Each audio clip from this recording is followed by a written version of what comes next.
नमोऽर्हन्ताणम् नमो सेद्दाडं नमो आयर्याडं नमो वज्झायाडं नमो लोये सव्यसाहुरम् मंगलम भगवान वीरो मंगलम गौतमो गणी मंगलम कुंद कुंदाद्यो जैन धर्मोस्तु मंगलम सर्वमंगल मांगल्यम सर्वकल्याणकारकम प्रधानम सर्वधर्माणां जैनं जयतु शासनम् जयतु शासनम् अरिहंत सिद्ध सूर्य उपाध्याय साधु सर्व अर्थ के प्रकाशी मांगलिक उपकारी हैं इनको स्वरूप जानी रागते भई जो भक्ति काय को न माये स्तुति को चारी है धन्य धन्य तुम ही से काज सब आज भय कर जोरी बारंबार वंदना हमारी है मंगल कल्याण सुख ऐसो हम चाहते हैं ओ मेरी ऐसी दशा जैसी तुम धारी है ओ मेरी ऐसी दशा जैसी तुम धारी है। चलिए विगत दिनों से हम विशापार स्त्रोत पर चर्चा कर रहे हैं। धनंजय कवि द्वारा प्रणीत ये विशापार स्त्रोत जैन धर्म का एक उत्कृष्ट कोटि का स्त्रोत है। इसमें भगवान की विविध प्रकार से स्तुतियां की गई हैं। इसमें आपको बताया था कि धनंजय कवि का सबसे प्रिय अलंकार कोई है तो वह विरोधाभास अलंकार है। असल में विरोध है नहीं है पर हमें विरोध लगता है। आज भी हम जो श्लोक पढ़ेंगे उसमें आपको विरोधाभास अलंकार देखने में मिलेगा। चलिए अपन श्लोकों का पाठ करते हैं।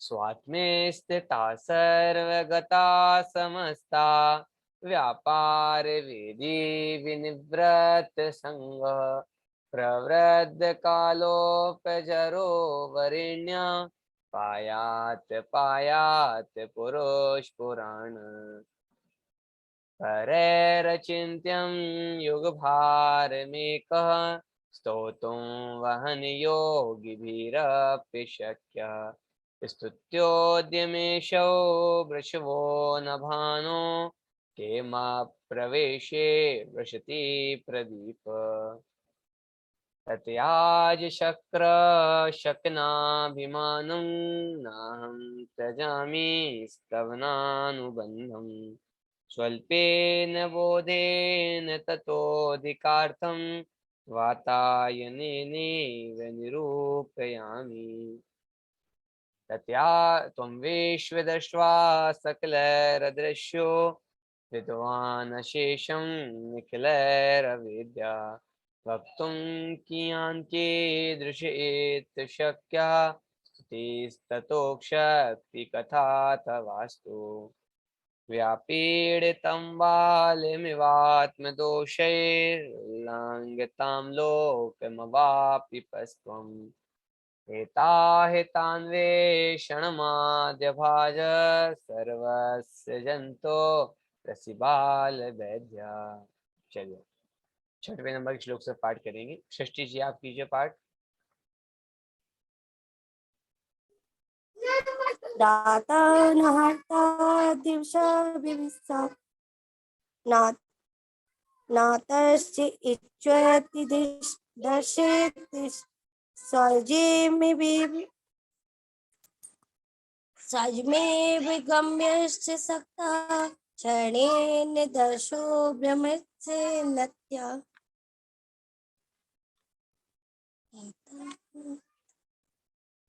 उपेत्य भक्ति सुमुख सुखानि तय स्वभावद विमुक्त दुखम सदा सदैव दाता युतरूपस्य तयो विश्वमेव इव भवसि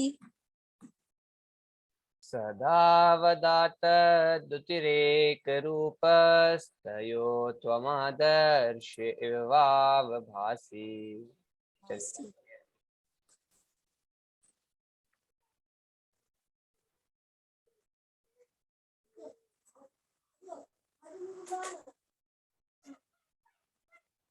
हाँ, ये 8वां वाला पढ़िए दीदी।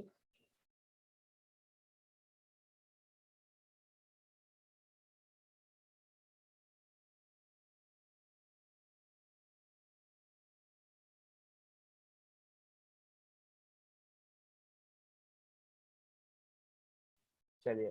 अगाधताब्दे सयतापयोधे मेरुष्यतुंगा प्रकृति सयत्र द्यावा पृथिव्यो प्रथुतातयैव व्यापत्वदेया भुवनान्तराणि।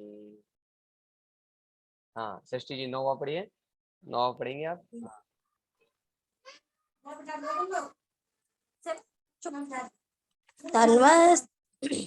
तन्वस्त परमार्थ तत्त्वं त्वयैव न गीता पुनरागश्च दृष्टं विहाय कर्मेश त्वयं द्रष्टामेसि विरुद्धातोऽपि समजस्त्वा स्मरात् सुगन्धो भवति वितस्मिन् उद्दूल आत्मा यदि नामे शम्भु असेत्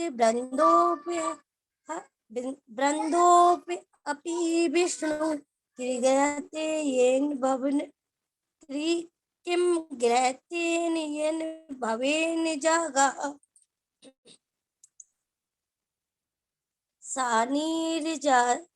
सानिर्जा ईश्वरो गान्वा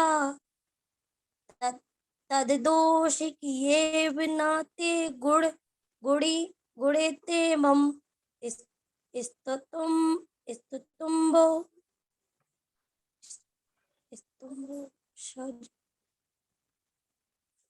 भैया जी ये पढ़ना नहीं आ रहा। लोकापवादेन जलाशयस्य। चलिए बहुत अंजना चाची जी आप पढ़िए श्लोक। हाँ अंजना चाची जी आप पढ़िए श्लोक पढ़िए। अनम्यूट कीजिए अपने आप को, आपको दिख रहा होगा ये।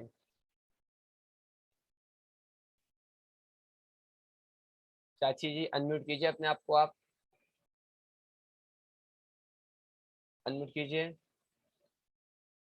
आपको आवाज आ रही है?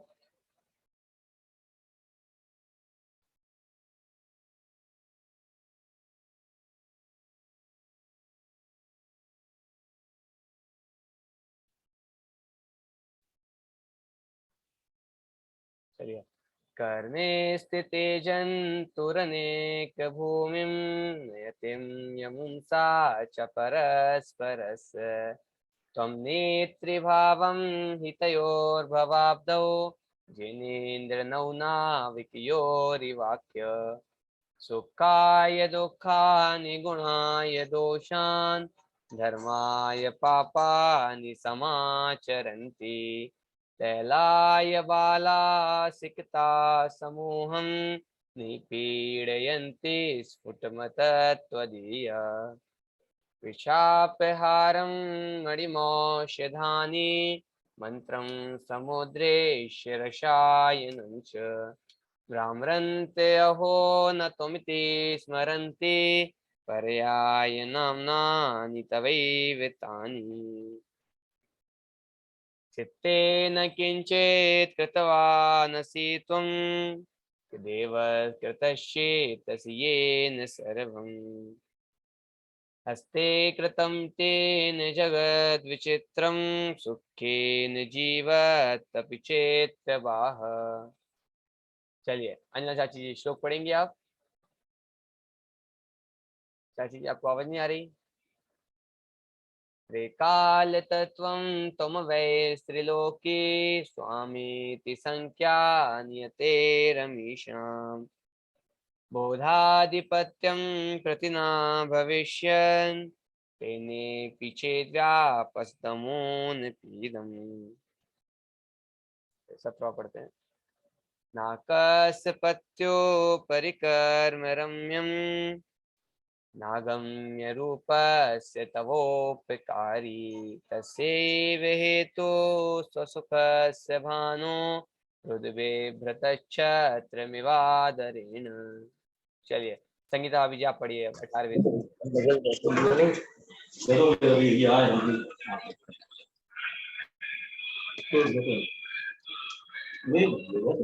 क्योपेक्षिकस्थं कौसुकोपदेश साचेतस् किमिच्छ प्रतिकूलवादा पाशौ कवा सर्वजगत्प्रियतं तन्नो यथा तत्त्वमवेविषं ते।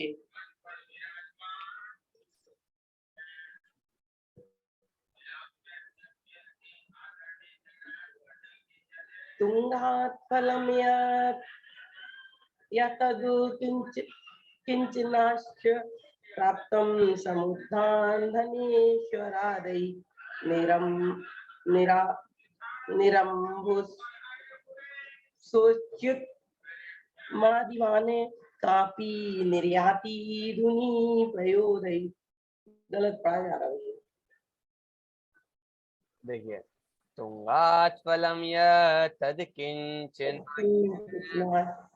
श्रमदान धनेश्वरादे निरम्भसोऽप्यच्युतमादिवाद्रे नैकापि निर्याति दुनीपयोधे। चलिए 19वां पढ़िए।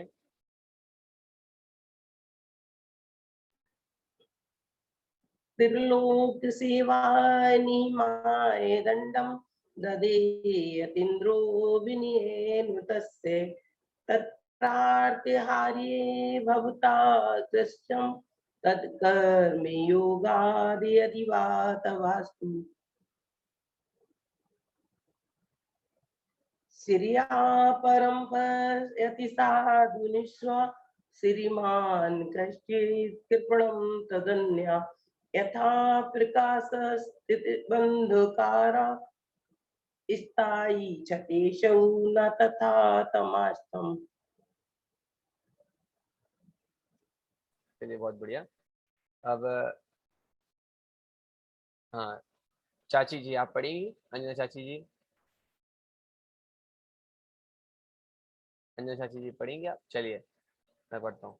सौभ्रदिने श्वास निमेष भाजे प्रत्यक्षमात्मानुभवेऽपि मूढ किं चाखिलज्ञेय विवर्ति बोध स्वरूपमध्यक्षमवेति लोक तस्मात्मजस्तस्य पितेति देव त्वां येव गायन्ति कुलं प्रकाश्य तेध्यापि नन्वाशमेत्यवश्यं पाणौ कृतं हेम पुनस्त्यजन्ति दत्तस्त्रिलोक्यां पटुहो विभूता सुरासुरस्तस्य महान् स लाभ मोहस्य मोहस्त्वयिको विरोधुं मूलस्य नाशो बलवद्विरोध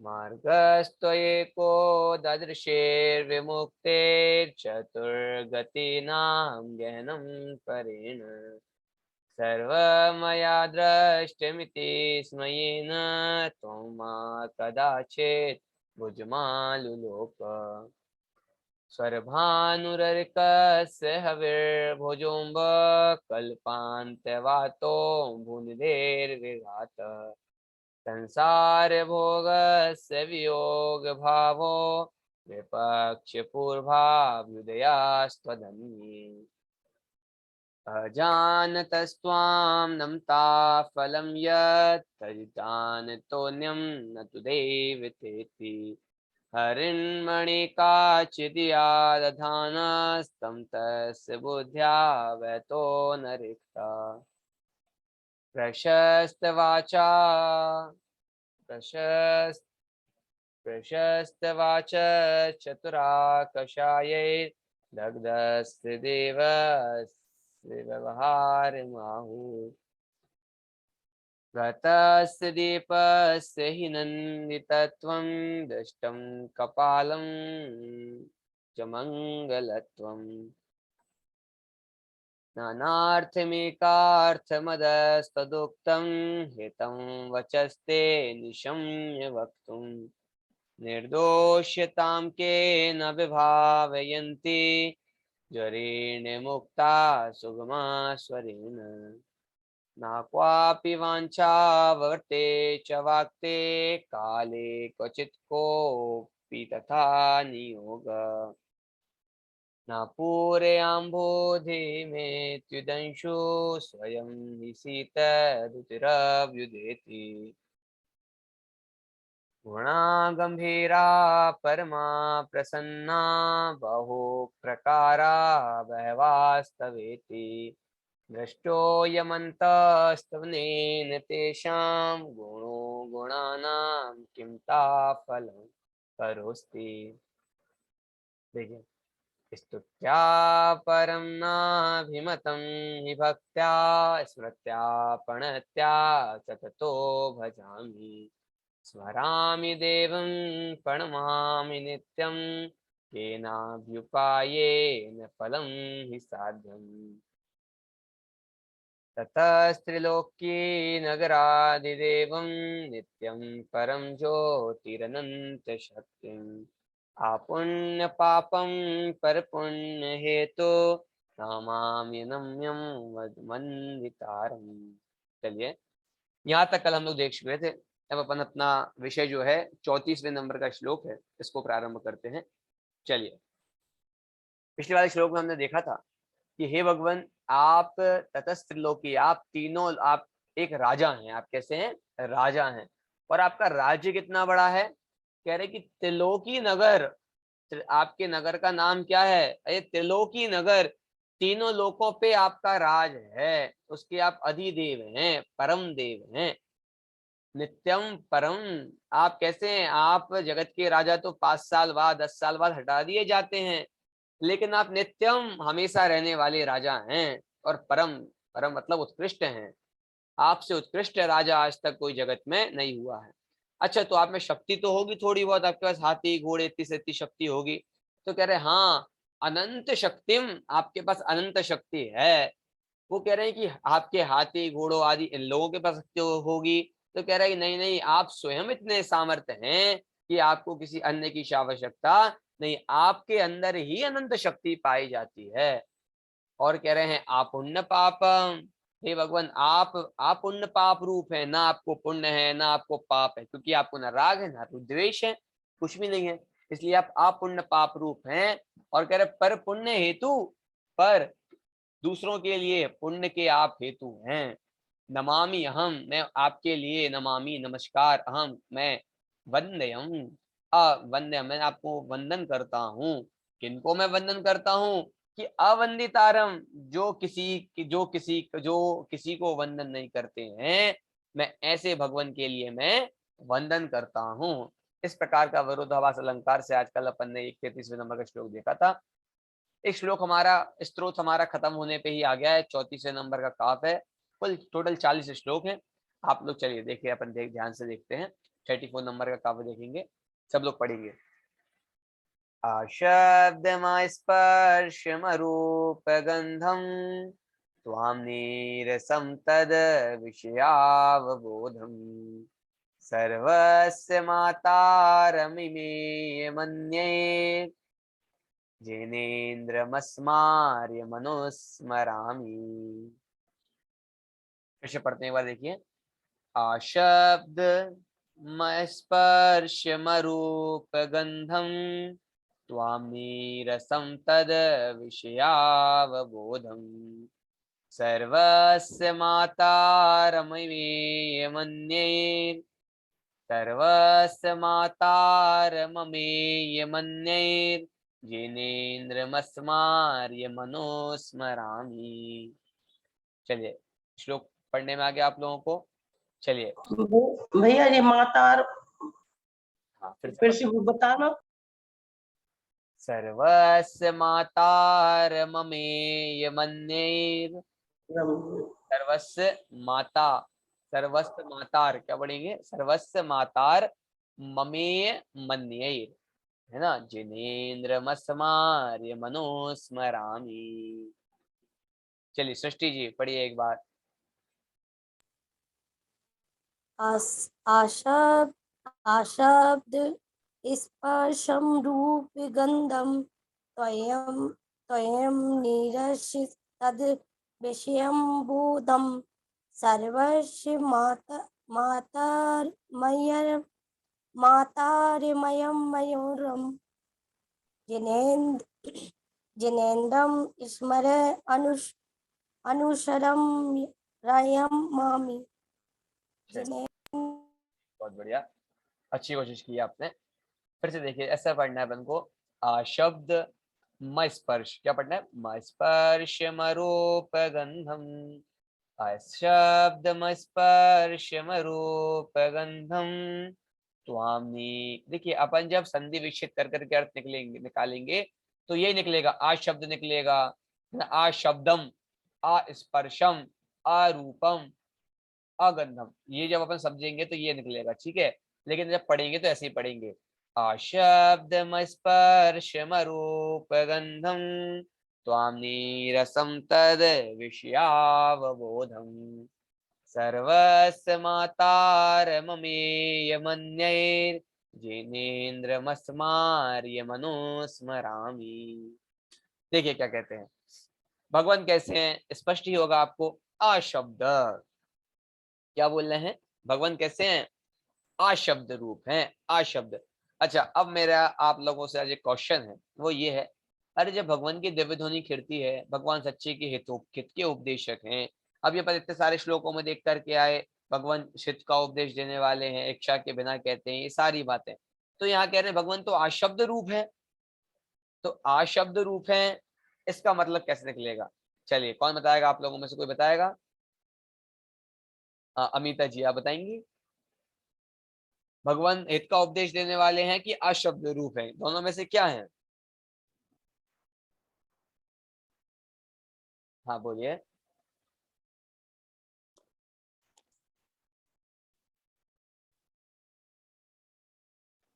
अच्छा नहीं बता रहे, चलिए संगीता भाभी जी आप बताइए।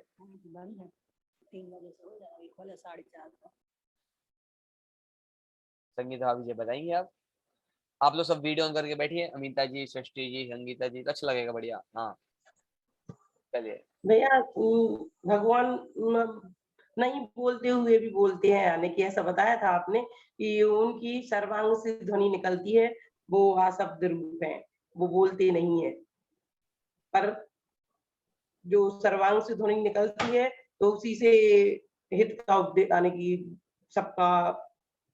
बहुत बढ़िया।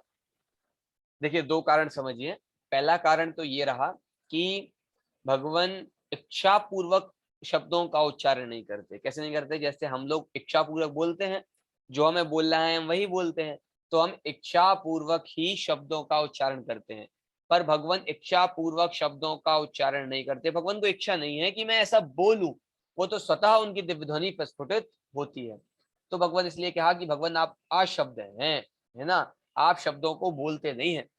दूसरी बात, भगवान की जो दिव्य ध्वनि है वो अकेले मुंह से नहीं खिड़ती, वो सर्वांग से खिड़ती है, सर्वांग से निकलती है। भगवान जैसा हमारा ये मुंह चलता है, कंठ तालु आदि का स्पर्श होता है, ऐसा भगवान का नहीं होता। कोई व्यक्ति ऐसा सीधा बैठा हुआ है, बस ऐसा बैठा हुआ है तो दिव्य ध्वनि निकलती रहती है। तो कह रहे भगवान कैसे हैं, अशब्द, अशब्द रूप है। और तीसरी बात कहते हैं कि भगवान शब्दों को स्पर्श नहीं करते।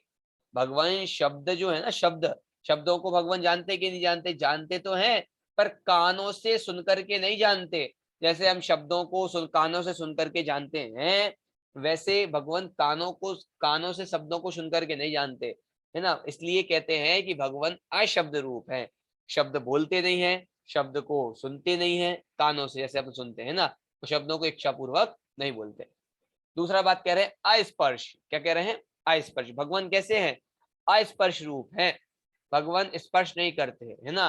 जैसे हम जगत की चीजों को स्पर्श कर करके जानते हैं ठंडा गर्म, भगवान को स्पर्श करने की आवश्यकता ही नहीं पड़ती, बिना भगवान बिना स्पर्श के ज्ञान से ही जान लेते हैं। तो कह रहे आरूप, रूप मतलब चक्षु इंद्रिय के द्वारा जो देखने में आता है, तो कह रहे भगवान अरूप हैं। भगवान को, भगवान की जो आत्मा है एक तो वो देखी नहीं जा सकती, किसी की भी आत्मा देखी नहीं जा सकती, तो भगवान के जो अनंत गुण हैं वो प्रकट होने पर भी उनको देखा नहीं जा सकता। दूसरी बात ये कह रहे हैं भगवान रूप आंखों से देख देख करके, है ना, उसको नहीं जानते, देख देख करके चीजों को नहीं जानते। जैसे हम रूप को देख देख करके चीजों को जानते हैं, वैसे भगवान रूप को देख देख करके नहीं जानते। और अब देखिए जो ये आ लिखा ना, आ, ये वाला जो आ है ये आदि दीपक है, इसलिए इसको इस गंध के साथ भी लगाना है और रूप के साथ, रूप के साथ भी लगाना है। तो क्या बनेगा, अरूप, अरूप और अगंधम। ठीक है, क्या बनेगा, अरूपम और अगंधम। इस वाले जो आ को दोनों के साथ अपन को लगाना है। ठीक है, तो अरूप अगंधम, तो कह रहे भगवान अगंध है। भगवान कभी किसी चीज को जैसे हम सूंघ करके जानते हैं, ऐसे भगवान की सूंघ सूंघ कर सब चीजों को जानते हो, ऐसा संभव नहीं है। ठीक है, बात समझ में आई। और कह रहे त्वाम नीरसम, त्वाम नीरसम, कैसे है भगवान, नीरस है। भगवान कैसे है, नीरस है। कोई चीज हमें पसंद नहीं होती तो हम क्या कह देते हैं, अरे ये चीज तो नीरस है। तो भगवान भी कैसे हैं, नीरस हैं। अरे नहीं, कह रहे हैं भगवान ऐसे नीरस नहीं है। तो कैसे नीरस हैं, कि भगवान रसों को चक्कर के नहीं जानते, मतलब अपन जैसे नींबू को चूस करके जानते हैं, तो कह रहे हैं भगवान ऐसे किसी भी चीज को चूस करके चक्कर के ऐसे नहीं जानते, है ना। तो नीरस है भगवान, किसी चीज का स्वाद नहीं लेते, तो नीरस। त्वाम मतलब भगवान आप, लेकिन आप आ शब्द होने पर भी, आ स्पर्श होने पर, अरूप अगंध होने पर, नीरस होने पर भी आप तद विषयावबोधम, आप उन उन विषयों का अवबोध मतलब उनको जानते हो, अच्छी प्रकार से जानते हो। अब मतलब समन्ता सभी प्रकार से, बोधम उन सारी चीजों को भगवान आप अच्छी तरह से जानते हैं। तद विषयावबोधम, आप उन सारी चीजों को बड़ी अच्छी तरह से जानते हैं। अशब्द, आप शब्दों को कान से सुन करके नहीं जानते, फिर भी जगत के सारे शब्दों को जान लेते हैं। आप एक एक चीज को छू करके नहीं जानते, फिर भी आप सारे स्पर्श का अनुभव ले लेते हैं। आप किसी भी चीज को रूप देख देख करके नहीं जानते, आप फिर भी सारी चीजों को देख लेते हैं। आप किसी भी चीज को खुशबू बदबू को सूंघ सूंघ करके नहीं जानते, आप सारी गंध सुगंधों को जानते हैं। आप नीरस, आप किसी चीज को चक्कर के नहीं जानते, आप सारे पदार्थों का जो व्यंजन है उसका ज्ञान करते हैं। अब कह रहे हैं हे भगवान आप ही सर्वश्रेष्ठ हो, इसलिए कह रहे हैं हे भगवान आप एक दो चीजों को जानते हो जैसे हम जानते हैं, ऐसा नहीं। कह रहे अरे सर्वस्व, जगत की सारी चीजों का माता। माता क्या होती है भाई, माता क्या होती है, अरे अपन ने पढ़ा था अभी परीक्षा मुख में देखा था संगीता भाभी जी, एक होता है प्रमाता। क्या होता है, एक प्रमाता, समझ तो प्रमाता क्या होता है, द्रव्य प्रमाण परीक्षा जिसकी होती है। प्रमाता मतलब होता है जानने वाला, सब कुछ प्रमाण सम्यक ज्ञान को जानने वाला, प्रमाता। तो प्रमाता कौन है, भगवान को प्रमाता बोलते हैं, है ना। तो भगवान है वो क्या है, प्रमाता है, प्रमाण का उपदेश देने वाले हैं। तो भगवान प्रमाण से दुनिया को सब चीजों को जानते हैं, इसलिए भगवान क्या हुए, प्रमाता। प्रमाता मतलब सबको जानने वाले, सम्यक ज्ञान करने वाला, प्रमाता।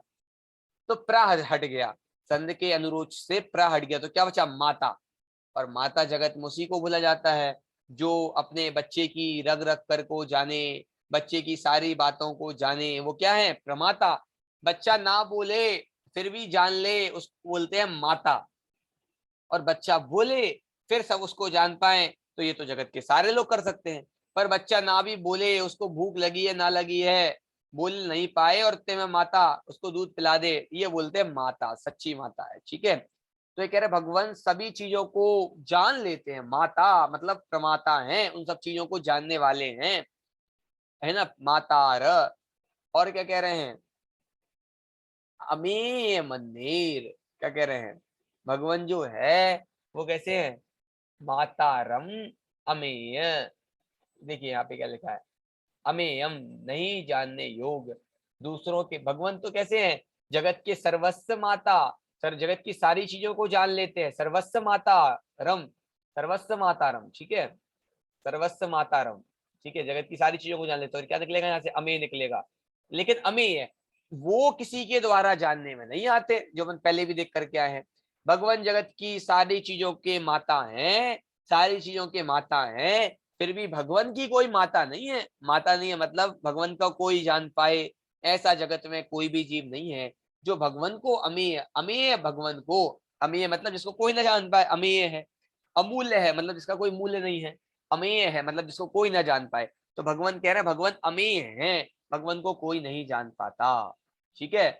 अन्य कौन नहीं जान पाता? अन्य बाकी के अन्य लोग जो हैं वो भगवान को नहीं जान पाते हैं। इस प्रकार की बात यहाँ पे की गई है। ठीक है, आगे समझ में आपको बात? अब देखिए अब क्या कह रहे हैं, एक और बात अब कह रहे हैं जिनेन्द्रम, हे जिनेन्द्र भगवान ऐसे आप हैं। हे जिनेन्द्रम कैसे हैं आप? अरे आप जगत की किसी भी चीजों को सुनते नहीं हैं फिर भी सारी चीजों का कान से सुनते नहीं है फिर भी सारी चीजों को, सारे शब्दों को जान लेते हैं। आप जगत की चीजों किसी भी चीज को छूते नहीं है फिर भी सारी चीजों का स्पर्श का जो अनुभव है वो ले लेते हैं। आप जगत में किसी भी चीज को आंखों से देखते नहीं है फिर भी आप अपने ज्ञान रूपी नेत्र से सब कुछ को जान लेते हैं। आप जगत में किसी भी चीज का गंध नहीं लेते, किसी भी चीज की गंध नहीं लेते फिर भी आप सारी गंधों को जान लेते हैं। आप किसी भी चीज को नीरसम, आप किसी भी चीज का स्वाद जिह्वा से नहीं लेते फिर भी सारी चीजों को जान लेते हैं। तद विषयावबोधन, उन सब चीजों को जान लेते हैं। इसलिए कह रहे हैं हे भगवान सर्वस्व माता, आप जगत की सारी चीजों के माता हैं, जानने वाले हैं, फिर भी अमेय मन्ये, आप अन्यों के द्वारा अमेय हैं, कोई आपके लिए जान नहीं सकता। कह रहे हैं हे जिनेन्द्रम, हे जिनेन्द्र भगवान अस्मार्य, अस्मार्य क्या शब्द है? अस्मार्य, आप किसी के द्वारा स्मरण नहीं किए जा सकते, स्मरण में नहीं आ सकते। क्यों? अमेय है, कभी किसी के द्वारा चिंतन में नहीं किए जा सकते। कह रहे हैं हे जिनेन्द्रम, जिनेन्द्रम अस्मार्य, जो आप किसी के द्वारा स्मरण करने अयोग्य हैं, मनुस्मरामी अनुस्मरामी, मैं आप ही के लिए स्मरण करता हूँ। अरे मैं ऐसे भगवान को स्मरण करता हूँ जो किसी के द्वारा स्मरण नहीं किए जा सकते। बताओ आप, है कि नहीं है विरोधाभास अलंकार? संगीता भाभी समझ में आ रहा है कि नहीं आ रहा? दो बातें, भगवान कितने, अच्छा कितने विरोधाभास अलंकार है इसमें? कौन बताएगा आप लोगों में से? गिन करके बताने हैं कितने इसमें से विरोधाभास अलंकार हैं, आप लोगों में से कौन बताएगा?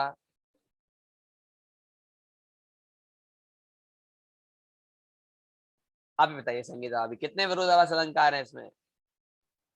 भैया 6, क्योंकि आप अशब्द रूप हैं, यानी कि शब्दों को जानने वाले होने पर भी नहीं जानते, यानी कि स्पर्श रूप हैं, अरूप हैं, अगंध हैं, अनीरस हैं, सभी रसों को जानते हुए भी नहीं जानते।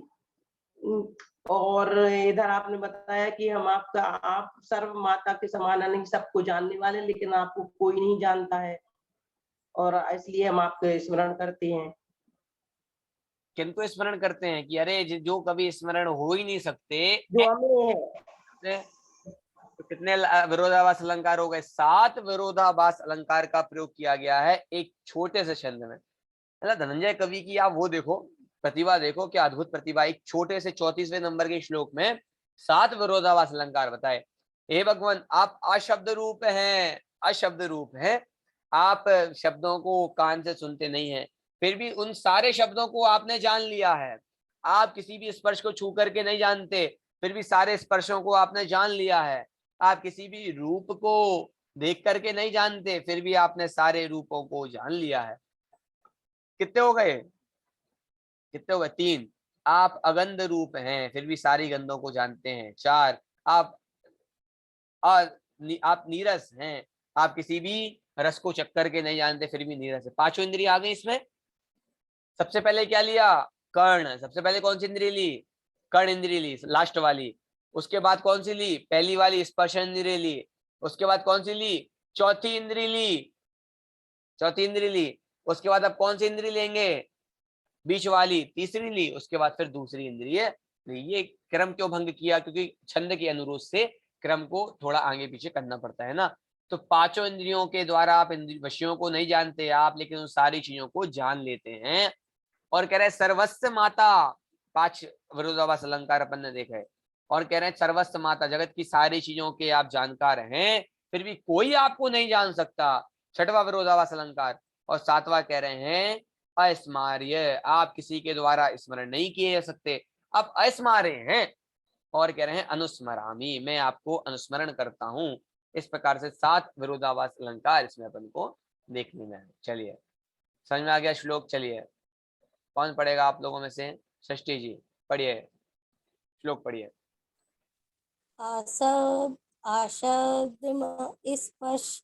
स्पर्शम रूप गंधम स्वयं निरस्य तद विषयो विबोधम सर्वस्य मातारिमयं मेरा जिनेन्द्रम स्मर अनुरम रमामि। चलिए बहुत बढ़िया, अर्थ बताइए।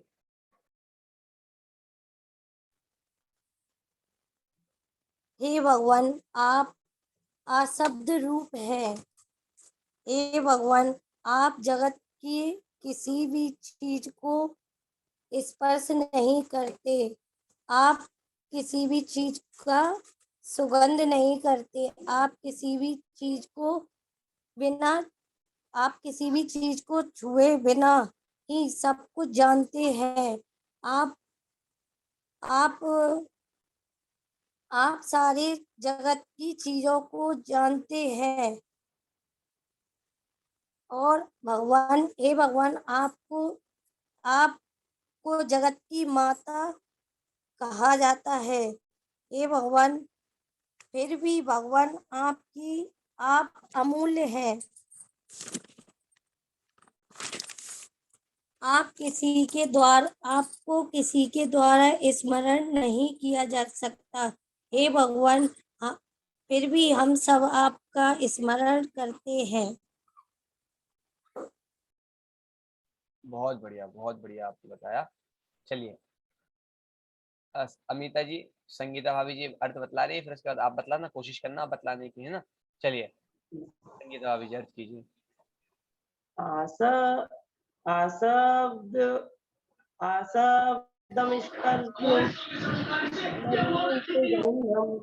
त्वाम्नीदृशं तदो विषयावबोधं सर्वस्य माता रमे मनीर भैया मनीर रमे मनीर जिनेन्द्र मस्मार्य मनुस्मरामि। इधर जिनेन्द्र मस्मार है भैया, मस्मार्य। हाँ देखिए, मायर, हाँ, जिनेन्द्र मस्मार मनुष्य मरामी। और देख लीजिए, सर्वस्य माता रममेय मन्येर जेनेन्द्रमस्मार्य मनुस्मरामि। सर्वस्य माता रमे मनेर जिनेन्द्र मस्मार्य मनुस्मरामि। हे भगवान, आप अशब्द रूप हैं, यानी सभी शब्दों को जानते हैं, फिर भी आप अशब्द हैं, अशब्द रूप हैं। आप सभी स्पर्श को जानते हुए भी आप अस्पर्श रूप हैं। सभी गंध को जानते हुए भी, गंध को जानते हुए भी आगंध रूप है, और सभी रसों को जानते हुए भी आप नीरस हैं। आप सभी विषयों को जानने वाले हैं। हे भगवान, हे जिनेन्द्र भगवान, आप माता के समान हैं, सभी को जानते हैं, लेकिन आपको कोई भी नहीं जान पाता है, क्योंकि आप बहुत बढ़िया, आपका स्मरण।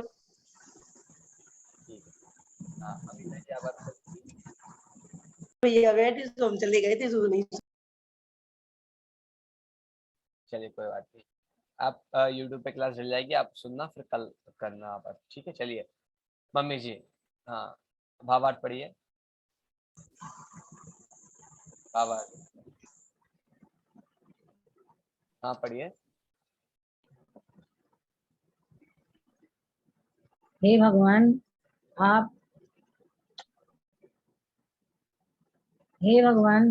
आप रस गंध स्पर्श शब्दों से रहित हैं, अमूर्तिक हैं, फिर भी उन्हें जानते हैं। आप सबको जानते हैं, पर अपने आप को कोई नहीं जान सक पाता। यद्यपि आपका मन से भी कोई स्मरण नहीं कर सकता, तथापि मैं आप अपने बाल सहस से आपका क्षण क्षण में स्मरण करता हूँ। बहुत बढ़िया, चलिए बहुत बढ़िया। अमीरा जी अन्वयार्थ पढ़िए।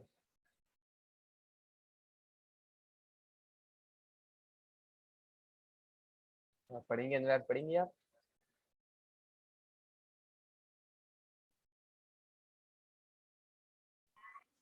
हाँ हे भगवान, आप रूप, रस, गण, स्पर्शन और शब्द से रहित है, अमूर्तिक है, फिर भी उन्हें जानते हैं। आप सबको जानते हैं, आप सबको जानते हैं, पर आपको कोई नहीं जान पाता। यद्यपि आपका मन से भी कोई स्पर्शन नहीं कर सकता, तथापि मैं अपने बाल साहस से आपका क्षण क्षण में स्मरण करता हूँ। हाँ बहुत बढ़िया। अन्वयार्थ पढ़िए, साइड वाला दीदी, ये लिखा है अन्वयार्थ, ये पढ़िए। शब्द रहित, स्पर्शन रहित, रूप और गंध रहित तथा रस रहित होकर भी, उनके ज्ञान से रहित, उसके जानने वाले होकर भी दूसरों के द्वारा नहीं जानने के योग, तथा जिनका स्मरण नहीं किया जा सकता, जिन्हें भगवान आपका प्रतिक्षण में स्मरण करता हूँ, ध्यान करता हूँ। कह रहे हे भगवान, मैं ऐसे भगवान को नमस्कार करता हूँ या ऐसे भगवान को स्मरण करता हूँ जो किसी के द्वारा स्मरण नहीं किए जा सकते। इतने उत्कृष्ट जो भगवान हैं उनको हम नमस्कार करते हैं। या ऐसा ले सकते हैं जो अन्नमति आदियों के द्वारा भी नमस्कार नहीं किए जा सकते हैं, हम उन भगवान को नमस्कार करते हैं। ऐसे सर्वोत्कृष्ट भगवान को हमारा नमस्कार हो। चलिए श्लोक पढ़ते हैं। एक बार आपको कोई क्वेश्चन तो आप पूछ सकते हैं ना। अशब्दमस्पर्शमरूपगन्धं त्वां नीरसं तद् विषयावबोधम् सर्वस्य मातारमये,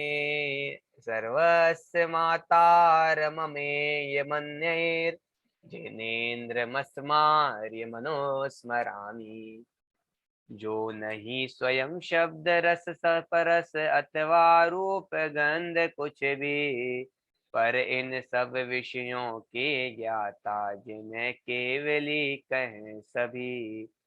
सब पदार्थ जो जाने पर न जान सकता कोई, जिनको स्मरण में ना आ सकते हैं, जो करता हूँ सुमरण उनको।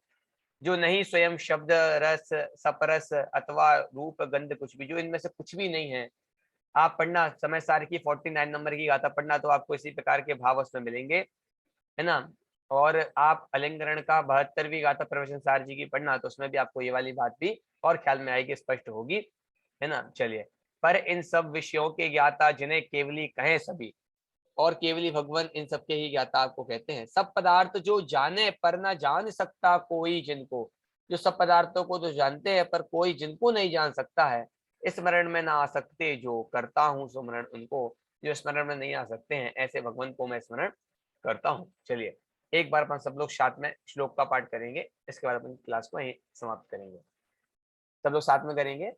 आशब्दमस्पर्शमरूपगन्धं त्वां नीरसं तद् विषयावबोधम् सर्वस्य मातारममेयमन्नैर्येनेन्द्रमस्मार्यमनोस्मरामि। तो इस प्रकार हम सभी भगवान को नमस्कार करें, जो भगवान किसी के द्वारा नमस्कार करने योग्य नहीं, मतलब जो भगवान किसी के द्वारा पूर्णतया नमस्कार नहीं किए जा सकते, इस भगवान को नमस्कार करें। इसी मंगल भावना के साथ आज की क्लास को यहीं पे समाप्त करते हैं। चलिए निवाड़ी स्तुति कीजिए संगीत आदि जी।